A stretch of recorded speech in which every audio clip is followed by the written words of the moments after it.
colaborar con los republicanos. Jaime Vera decía, hay que colaborar para poder llegar a las instituciones. Pablo Iglesias se negaba. Triunfó Pablo Iglesias y Jaime Vera salió del Partido Socialista durante un pequeño periodo de tiempo que estuvo alejado. Pero en el 98 nosotros resurgimos y empezamos a colaborar con todos aquellos que se oponen a las guerras de Cuba y a las guerras coloniales.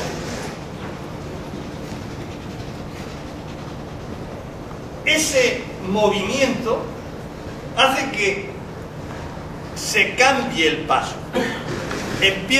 Vuelve Jaime Vera y empiezan a tomar peso aquellos que consideran que es necesario llegar a las instituciones, y solo hay una manera de hacerlo, a través de la colaboración con los republicanos.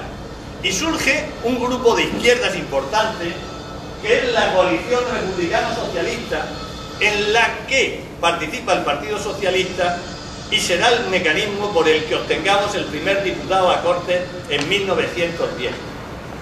La coalición republicano-socialista, otro de los enormes logros del Partido Socialista, se opone a la guerra de Marruecos.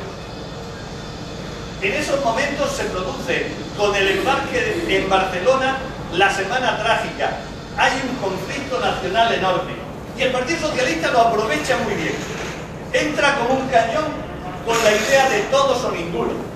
O todos los españoles van a la guerra o ninguno va a la guerra. O los hijos de los ricos también van a la guerra y no hay redención en metálico ni redención en sangre, sino conscripción y todos iguales, o se armaría una revolución en todo. Eso cala perfectamente en toda la gente pobre, en la gente humilde, que veía que sus hijos venían a África a pelear y a morir, o a Cuba, habían ido a pelear y a morir de enfermedad o de tiros, y la conjunción republicano-socialista obtiene un gran éxito y Pablo Iglesias es elegido diputado. Desde ese momento Pablo Iglesias se dedica a hacer unos viajes de propaganda enormes por todo el país. No para de recorrer sitios y de fundar agrupaciones. Lo ves en Málaga, lo ves en Linares, lo ves en La Coruña, lo ves en Barcelona, en Mataró. Permanentemente Pablo Iglesias hace viajes de propaganda. Reconozco que estoy yendo muy rápido, pero lo mío es solo una panorámica general, Ruego que me perdonéis los saltos que doy en la historia, pero es inevitable. Ese movimiento obrero que nace con la coalición republicano-socialista va tomando fuerza y creciendo. La UGT tiene ya una potencia notable, CNT tiene una potencia notable, y llega el momento en el que después de la guerra, o coincidiendo con el final de la guerra europea, hay una gran carestía de alimentos en España. En cambio, no han subido de la misma manera los salarios, y sin embargo todos los artículos se han puesto carísimos. Se organiza una huelga general, la huelga general del 17, que pretende ser más que una huelga simplemente reivindicativa de derechos económicos. Se quiere convertir en una huelga revolucionaria que cambie el régimen.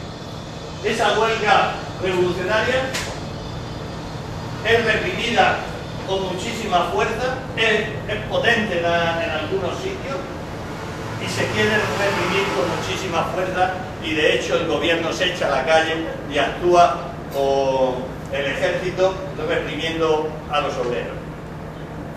En ese momento se forma un comité de huelga de la Unión General de Trabajadores formado, la foto es pequeña, Largo Caballero, Anguiano, Saborit y el profesor Bestein.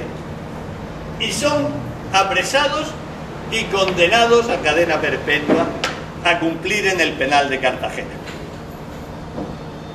Sin embargo, en esa foto falta una persona que era parte del comité de huelga, porque el comité de huelga eran 5. Y sin embargo, ni está juzgada ni está condenada. Esa persona era una mujer, Virginia González. Y otra vez meto yo mi dosis política. ¿Por qué Virginia González, que era la secretaria general del sindicato de aguja y costura, no está en esa foto, no es condenada a cadena perpetua? Pues porque era una mujer. Y actuar con esa presión contra una mujer y que una mujer ocupara esos sitios en el año 17 no era concebible. Y entonces el gobierno la saca, le hace un juicio posterior menor y la condena a un par de años de reclusión. Sin embargo, nuestras compañeras, teniendo estos antecedentes, como Virginia, se dedican a glorificar a Clara Campoamor, que era de derecha, en vez de glorificar a esta señora que era una obrera y del Partido Socialista, cosa que yo no entenderé nunca lo de Clara Campoamor. Acuérdense del nombre. En el inmediato posterior fueron indultados, ganamos las elecciones, fueron diputados. Los que estaban en la cárcel salieron y se incorporaron al Parlamento, lo que significó un grave golpe para el gobierno, y empezaron los debates de la Tercera Internacional, que dieron orígenes hasta 3 congresos extraordinarios para determinar si nos incorporábamos a la Internacional Comunista o no. El momento era tan loco que se incorporó a la Tercera Internacional Comunista la CNT. Imaginaos si el momento era difícil y no se sabía muy bien a dónde conducía aquello.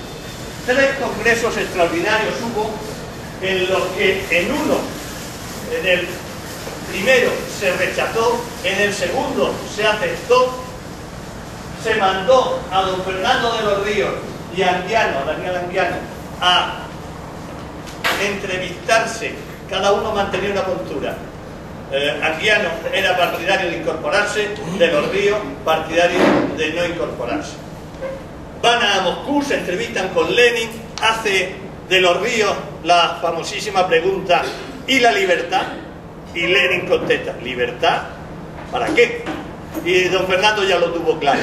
Vino, hizo el informe en el tercer Congreso Extraordinario, y en el tercer Congreso Extraordinario estaba muy difícil, estaba dificilísimo, parecía que nuevamente íbamos a perder y a entrar en la Tercera Internacional. Digo perder, absolutamente consciente de que yo hubiera estado con los que no íbamos a perder, pero Pablo Iglesias, que estaba enfermo en la cama y no pudo asistir al Congreso, mandó una carta manuscrita diciendo y apoyando las tesis de mantener independiente al Partido Socialista y no incorporarse a la Tercera Internacional. Por muy pocos votos, y gracias a ese apoyo de Pablo Iglesias, no se entró en la Tercera Internacional. Pablo Iglesias muere en el año 1925. Era una época de renovación del Partido Socialista, van desapareciendo las figuras antiguas. Antonio García Quejido había muerto hacía pocos años también, van desapareciendo las figuras históricas. El profesor Jaime Vera movilidad pocos años después, pero ya no son personas operativas, desaparecen y se deja el paso a las nuevas generaciones, que son las que tomarán durante la dictadura de Primo de Rivera y la República el poder en el Partido Socialista y lo dirigirá. El Partido Socialista participa en San Sebastián, en el acuerdo de San Sebastián, para derribar a la dictadura de Primo y traer la segunda, y traer la Segunda República. Con la Segunda República, cuyo origen son las elecciones municipales que ganan los republicanos socialistas, las ganan de una manera brillante en todo el país, entran 3 miembros del Partido Socialista como ministros: don Fernando de los Ríos, don Francisco Caballero y don Indalencio Prieto. 3 socialistas que por primera vez acceden al gobierno y en el que harán un trabajo impresionante, digno de un seminario en sí mismo.